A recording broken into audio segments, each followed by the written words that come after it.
Now the trumpet summons us again, not as a call to bear arms, though arms we need, not as a call to battle, though in battle we are, but a call to bear the burden of a long twilight struggle, year in and year out, rejoicing in hope, patient in tribulation, a struggle against the common enemies of man, tyranny, poverty, disease, and war itself.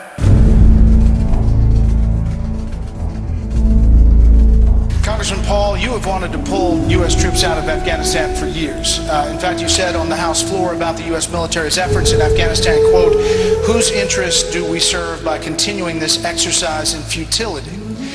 So if President Paul had been running things and troops were already out of Afghanistan, wouldn't that mean that Osama bin Laden would be alive today?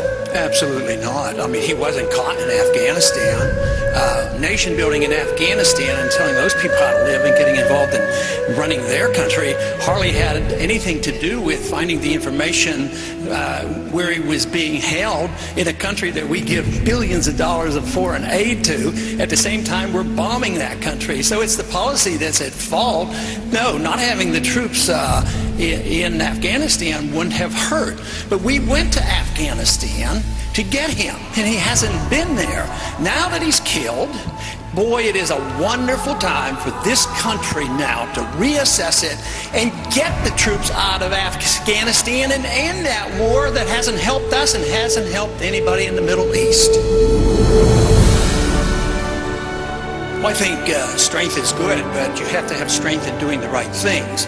I think secret military prisons, keeping people there for years and years without due process, is not a characteristic of a republic that believes in freedom. We must guard against the acquisition of unwarranted influence, whether sought or unsought, by the military-industrial complex. And it's just not the process. It's more typical of an authoritarian government to have secret prisons.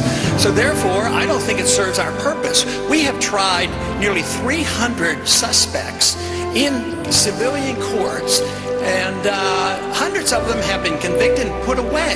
The potential for the disastrous rise of misplaced power exists and will persist. We must never let the weight of this combination endanger our liberties or democratic processes. So why are we afraid of openness? Why do we have to move in the direction of giving up the right of habeas corpus, which someday, if we're not careful, will affect American citizens? We should treat people the way we think we might be treated under dire circumstances, nor do we need the torture that goes on in these secret military prisons. Martin Luther King dedicated his life to love and to justice between fellow human beings. He died in the cause of that effort. In this difficult day, in this difficult time for the United States, it's perhaps well to ask what kind of a nation we are and what direction we want to move in.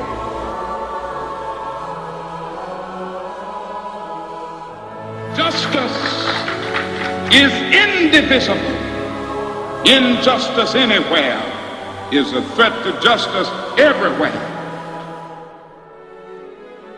We cannot mortgage the material assets of our grandchildren without risking the loss also of their political and spiritual heritage.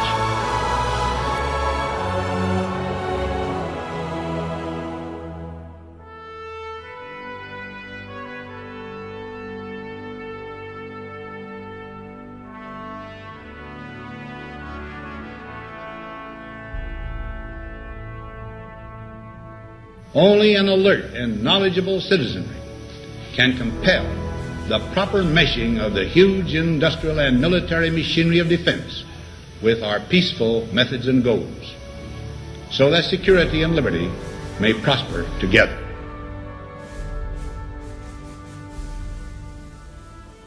I would remind you that extremism in the defense of liberty is no vice.